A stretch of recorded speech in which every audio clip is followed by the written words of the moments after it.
Hello everyone, and welcome to part one of this video series. So in the introduction, I spelled out the problem that we're going to be solving involving a 50-meter long bar that's subjected to a temperature increase of 50 degrees Celsius on one end, while the rest of it remains initially at 20 degrees Celsius.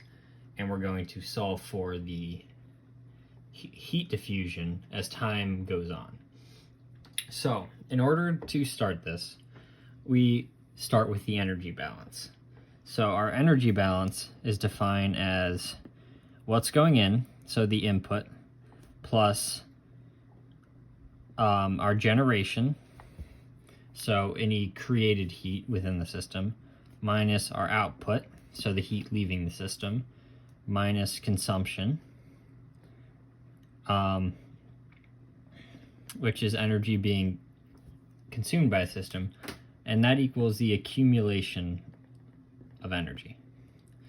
So when looking at this energy balance, there's going to be no consumption at all with this, so we can cross that term off our list.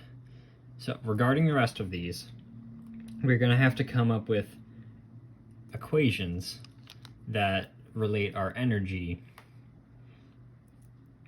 and set all them equal to each other. So the big key with this problem is that this is a non-steady state system. So we have to worry about time and rates. So specifically, this is going to be an energy balance over time. So our energy coming in, En, is going to be an energy rate, which is what that dot represents. And now what that's going to equal is it's going to equal heat flux in the x direction times dy dz. So what this heat flux states is the energy. Let's draw a little picture. So say this is our material, this cube. So we have this.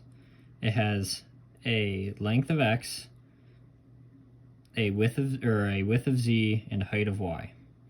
So we have our energy coming into this side, and that's going to be our heat flux. Flux is, of course, flux is defined. Heat flux is the change in heat, or the heat across an area. So this is our equation for in. Our equation for out looks very similar. So we have the same block, except our Q out is what's coming out of this end of the block.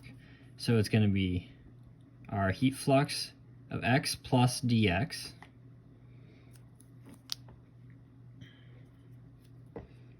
times dy dz. So this one is the Q going in, this is the Q coming out. Now our third term, so this is in and out. Our third term is going to be generation, so Eg. And that's going to equal our Q dot, so energy flow times dx, dy, dz. So we got our energy flow times volume, which should give us energy over time. And our final term, accumulation, is going to be E, we're going to do ST for storage, and that's going to equal rho density, specific heat. Specific heat, remember, is the amount of energy it takes to raise the temperature of a material by a certain amount. And this is heat per mass. So in order to find the mass of any given piece, we have to use the density times the volume. So volume is area times width. So we're going to have our partial derivative of temperature over x dy dz. So where this comes from is the fact that if we have our heat energy, so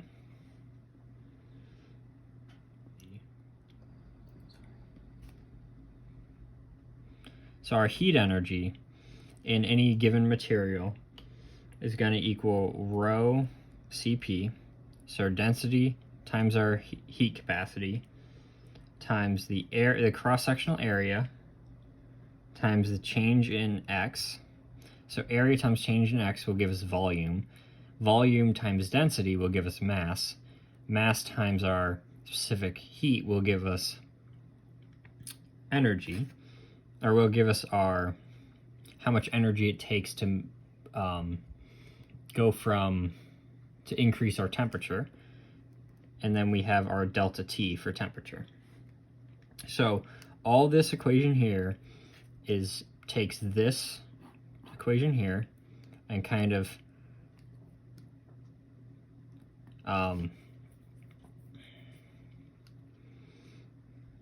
puts T with derivates T with respect to x, so that we have an equation we can use alongside the rest. So now that we have all these equations, we can then put them into our energy balance formula.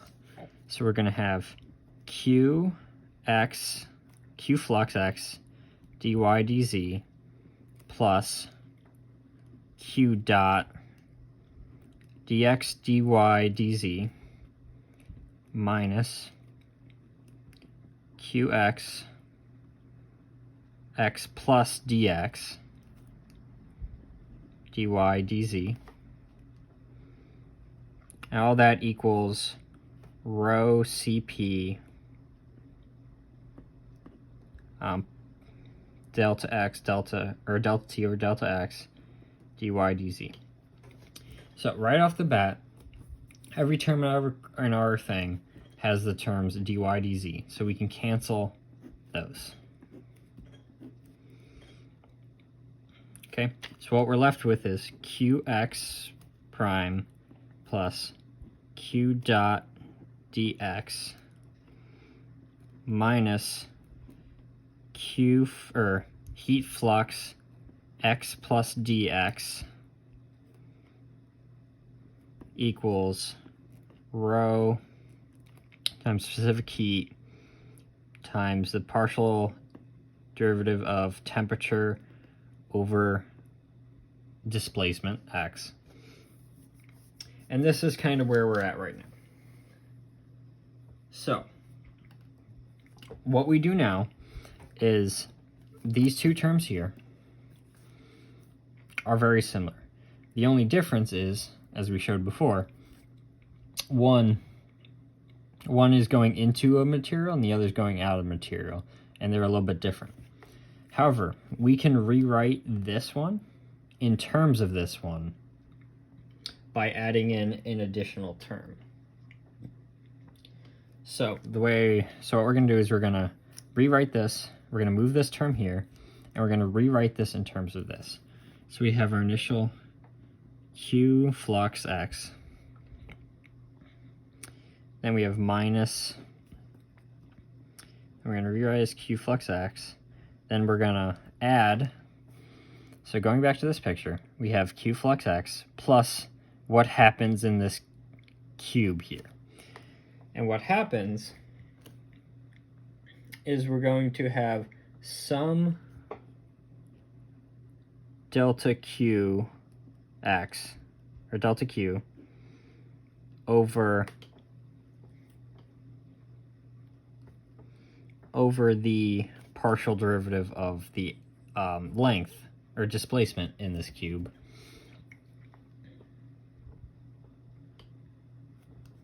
And that's going to be in terms of x. So we have this. And adding this together makes sense because we have the initial plus what happens here gives us our final. So we have this, then we put in our other terms that we have, qx dx equals rho cp partial derivative of x, or t over x. So right now we can cancel our flux terms here because we have 1 minus 1. So these two cancel. And what we're left with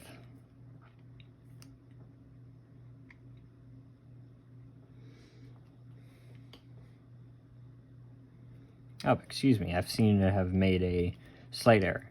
So with our storage term, I forgot to include our dx term. So that carries on, that's still there. So what we do now is we can rewrite this as partial derivative of heat flux over the partial derivative of displacement equals q dot dx, or plus q dot dx, equals rho cp partial derivative of temperature over displacement dx. Dx there.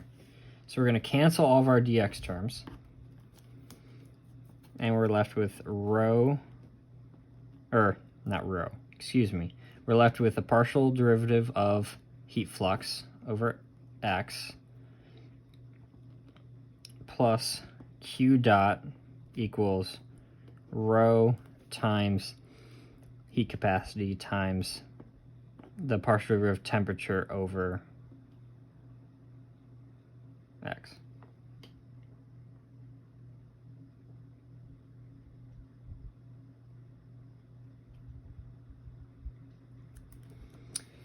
All right, so I seem to have made another error with our energy storage term.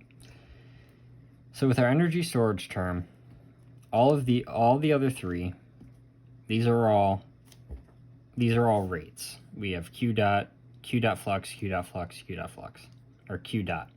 These are all rates. This one's rate actually comes here, and instead of dx, this should be a partial derivative over time. Essentially, in order to figure out how quickly temperature changes when you put energy into something, you need to know the time that it took to heat up. So we need this partial t. So let's rewrite that, add it in here. It should be a t. That should be t for time. That should be t for time. So we're here now. And what we're going to do is we're going to substitute in for heat flux. So heat flux in the x direction is modeled by the equation negative k. K is going to be our constant, or not our constant, it's our constant. And then we have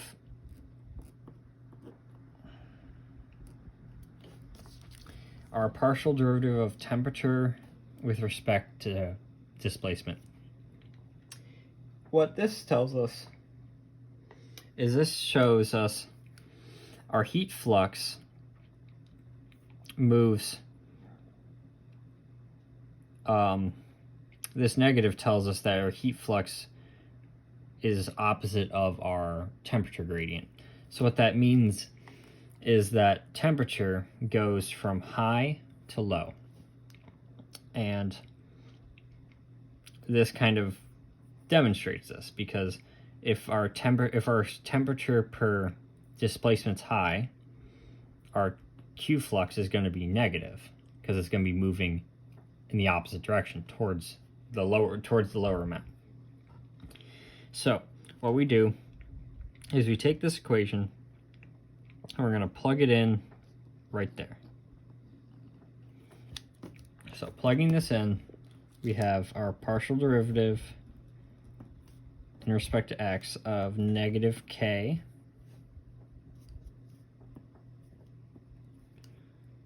negative K times partial derivative of temperature over X plus Q dot equals rho specific heat partial derivative of temperature over time.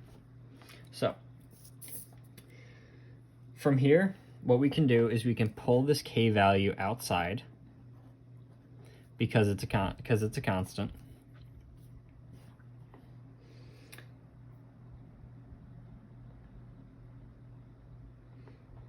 And then we can take the second derivative of temperature with respect to displacement. So what we do is we get K times squared T over, so we have our second partial derivative of temperature with respect to displacement plus our Q dot for energy generation equals our energy accumulation, which is rho Cp partial derivative of temperature over time. All right, we're here. What we can do is we can divide K. So K divides both sides. We were left with the partial derivative of temperature with respect to displacement plus Q dot over K equals rho Cp over K times the partial derivative of temperature with respect to time. So from here, what we're going to do is we're going to look at our initial problem. So looking at our problem, which was defined in the introduction, we know that there's no heat, or there's no energy generation. The only energy that's coming is we have energy flowing in from the side of the bar that's at 50. That energy is flowing in and diffusing across the entire bar. And we know that energy is flowing in because the temperature is remaining at 50 degrees Celsius. So because it's remaining at 50 despite heat energy diffusing across the bar, means that there has to be some sort of external inlet for energy to come in.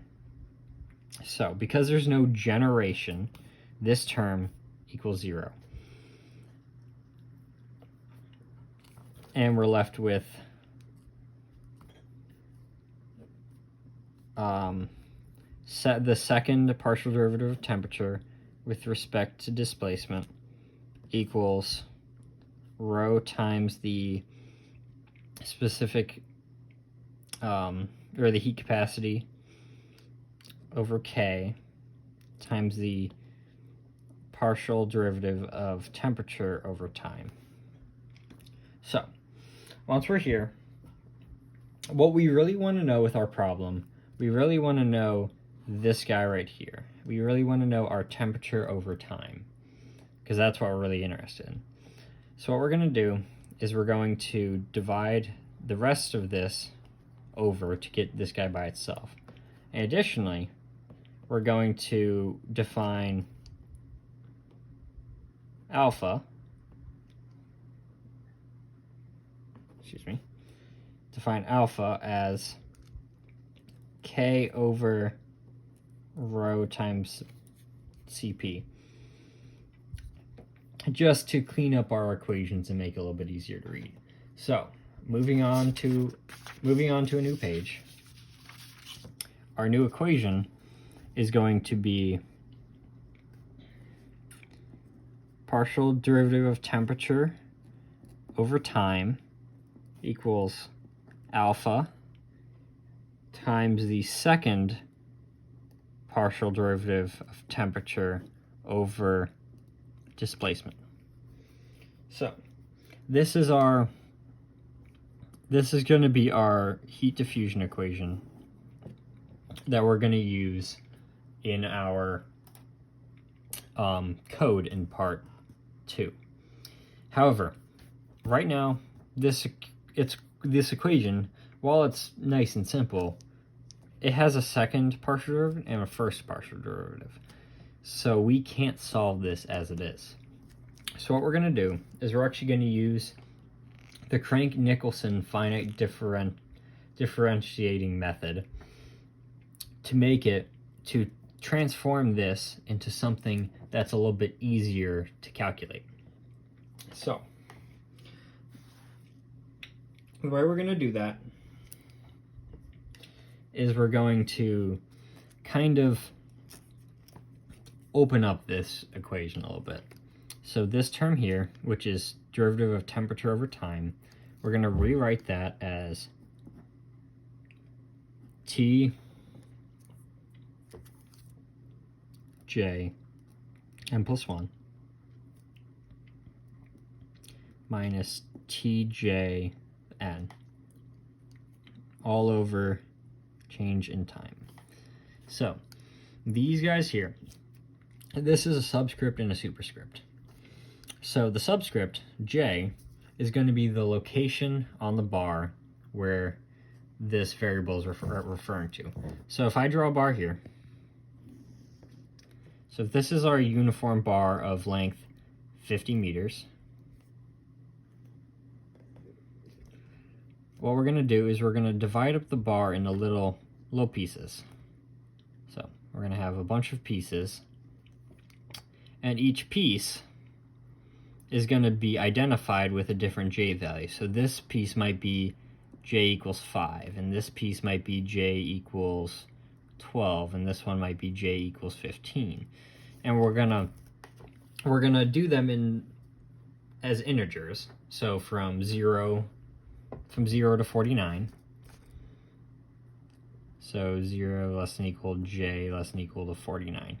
So it's going to move from there to there. And our n value is going to be our time. So our equations are going to go from 0 to 1 hour. So our n values are going to have to showcase that. And remember, because our equations are all in the standard unit for flux includes joules per second. So we're going to have to turn this into 3,600 seconds, which will be useful in part 2. So this is kind of the discrete version of this for very small delta t's. So that's that side. But what about this side? So this side of the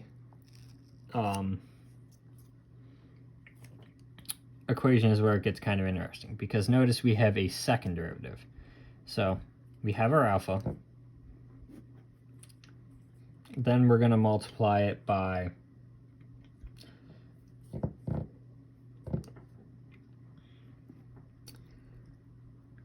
so we have Tn j plus 1 minus Tn j, all that is over delta x.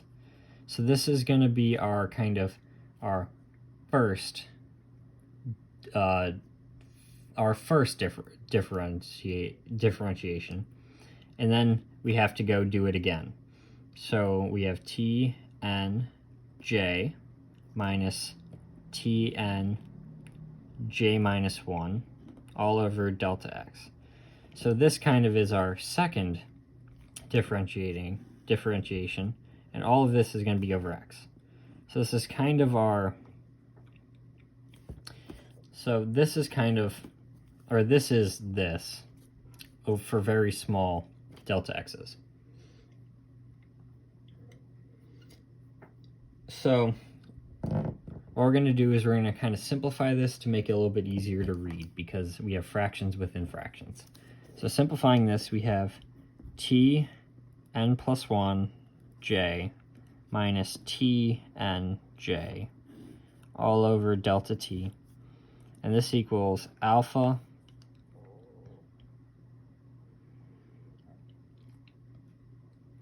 times, we have t j plus 1 n minus 2 t n j plus t n j minus 1 all over delta x squared. So now that we're here, we can then kind of start to look at the Crank-Nicholson. So what the Crank-Nicholson does is it's a method which was designed for solving partial derivatives such as this differential equation. And it's a method of doing it by using values that are close by as part of the solution. So the way they created this was they thought that, you know, the change in this delta t over, or change in temperature over time is going to equal about the average of all of the values around it. And that includes the values that came before it. So what that's going to look like is we're going to have t n plus 1 j minus t j n over delta t. That's going to equal alpha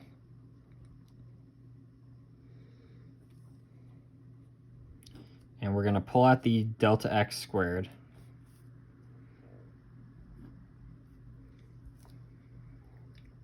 and we're going to have our t n plus 1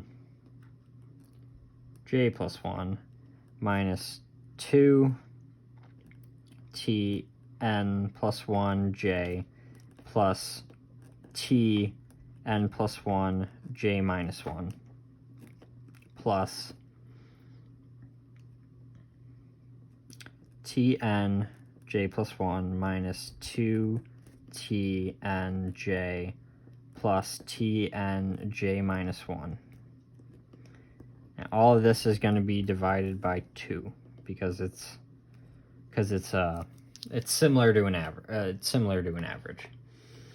So if you notice, these terms here are very similar to the one we just kind of pulled out, because what it is this term would be an average of the temperatures to the left and right. But using the Crank-Nicholson, we also need the average of,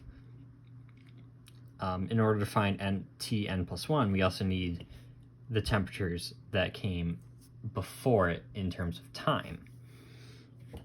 So now that we have this, we can then get rid of some of these excess constants by creating a variable called r. So we're going to set r is equal to alpha delta t over 2 delta x squared. And what that's going to do is that's going to kind of allow us to clean this up and be a little bit easier to read. So after multiplying by delta t, pulling the 2 out here, and swapping out for r, we have t n plus 1 j minus t n j is going to be equal to r times t n plus 1 j plus 1 minus 2t n plus 1 j plus t n plus 1 j minus 1 plus and we'll keep parentheses around them to keep them separate. Tn j plus 1 minus 2Tn j plus Tn j minus 1. So this is what we got. Now what we can do is we can kind of take this equation and we're going to match up our t values in terms of time. So notice how we have our temperature values as n plus 1, and we have some at n plus 1 and n. So what we're going to do is we're going to take all of our n plus 1 terms, move them over here, take this n term and move it over here. So distributing the r and going, we have first term is going to be r times t n plus 1 j plus 1, and because we're subtracting it over, it's going to be negative r. Then we're going to have a plus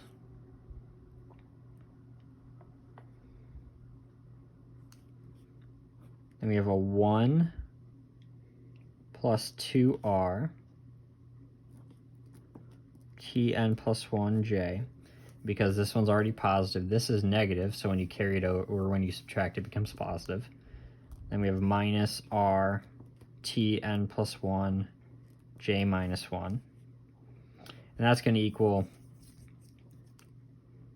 rtn j plus 1. Then we're going to have a plus, this guy's going to add over, so we have 1 minus 2r tnj plus r tnj minus 1. So this is our Crank-Nicholson equation that we are going to use in part 2. And as you can see, in order to find the t values for the next temperature step, we need to know all of these in the last step to calculate them on. And the advantage of using a Crank-Nicholson is that the Crank-Nicholson will solve all these, and by solving them using the Skippy solve banded formula or function in Google Colab, we can then kind of solve this entire matrix of equations to get all of the temperature values for the entire length. So what this is going to look like is we are going to have to,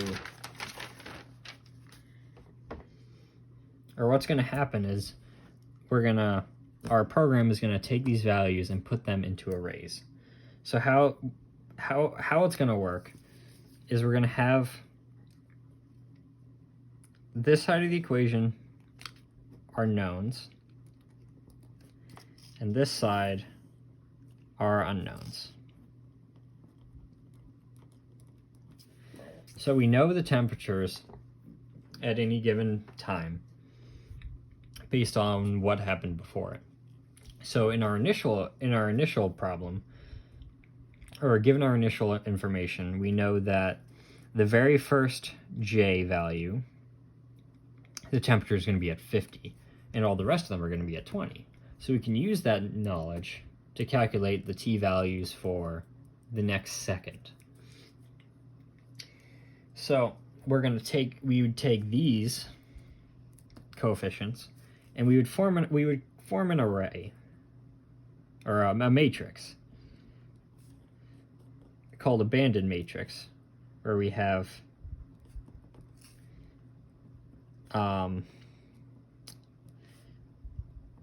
all the information that we want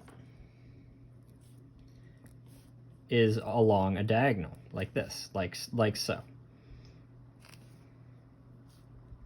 So as you can see, we have kind of like a major row, and filling all this with zeros. We kind of have like a major row or major diagonal of 1 plus 2r, and we have two diagonals of negative r surrounding it, which would make sense because this is kind of like the major one we're solving at j, and we need to know j minus 1, j plus 1 as negative r's as we're solving. So this is going to be our array, one of our arrays. And to solve this, we need a second array. And the second array is going to be the variables. So we're going to have tn plus 1 at length 0, or at position 0, tn plus 1, position 1, tn plus 1, position 2, tn plus 1, position 3, and so on and so forth. So these are the variables that go along with these coefficients, and they come from right up here. And by solving using Crank-Nicholson method, what we'll get is this. We'll get, if we were to run, say, T2 here, and we using these coefficients, we would get the summation of this term plus this term plus this term when j equals 2 at time n. So when we're going to go to solve, when we go to do this in Google Colab, we are going to create an array similar to this, but slightly different, that has all these values so that we can then use it. And then we're also going to have another array here full of our knowns, which change as time goes on and these t values change. And those two arrays together are going to be banded in Google Colab to give us our answer. So now what we're going to do is we're going to calculate what we're going to put into the computer. So pulling out a new piece of paper,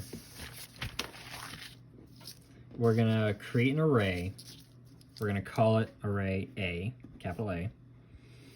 And what this is going to be is it's going to take that big array, the diagonal array that I created earlier, and it's going to condense it so to where we just have the non-zero values we want. So what it's going to look like is it's going to basically condense all the non-zero terms. So if you remember in our in the array, the very first term is 1 plus 2r, which is our center diagonal. So our center diagonal is going to take the place as the center, or the center row of this array. So this array is going to be 3 dimensions, one for each diagonal, and the major one's going to be in the center. So we're going to have our 1 plus 2r and negative r. Now as we go to the next time frame, we have a negative r here, 1 plus 2r here, negative r here. So, and these values are going to continue as we go down here.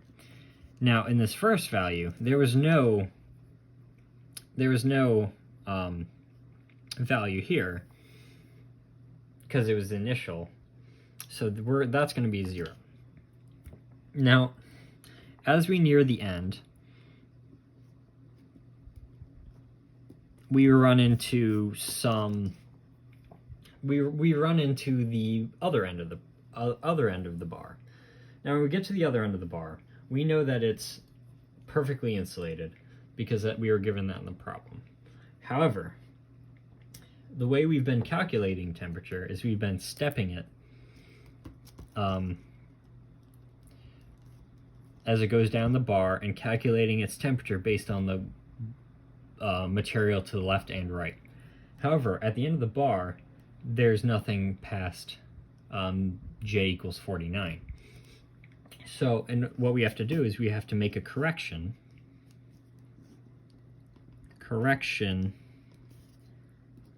for the end of the bar. And how we're going to do that is we're going to take our t equals 49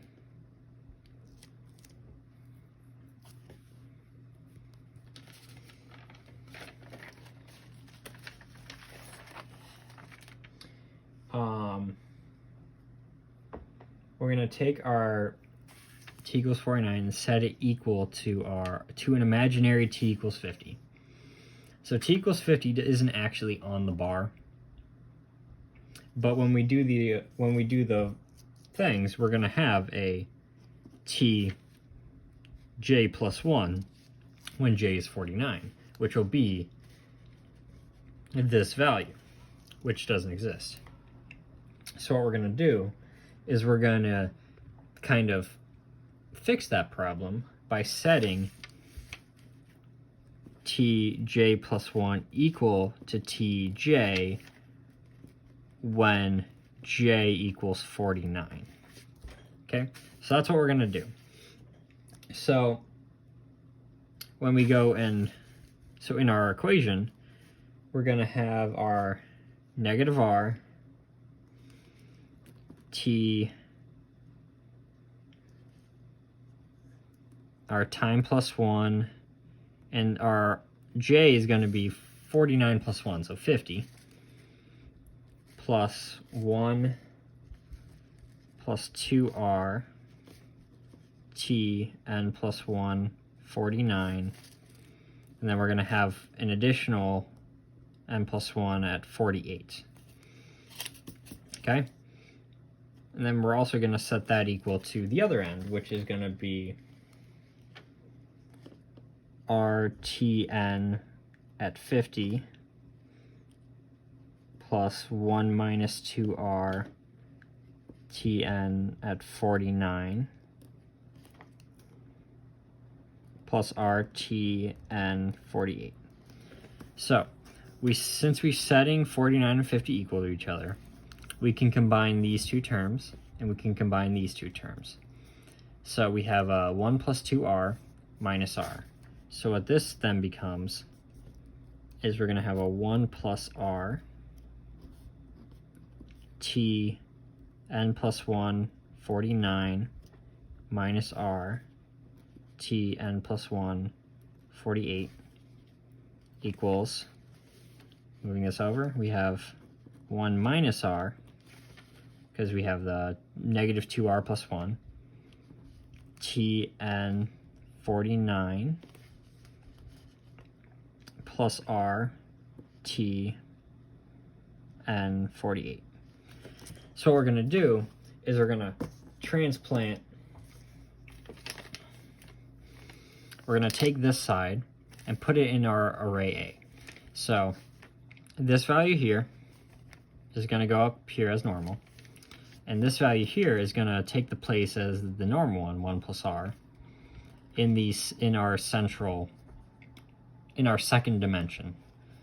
And then the third one is going to be 0 because there is no value there. So this is going to be our A array. So notice how, so we're going to make this correction here when we do the code in part 2. Additionally, the correction on this side that we did is going to be part of our array B.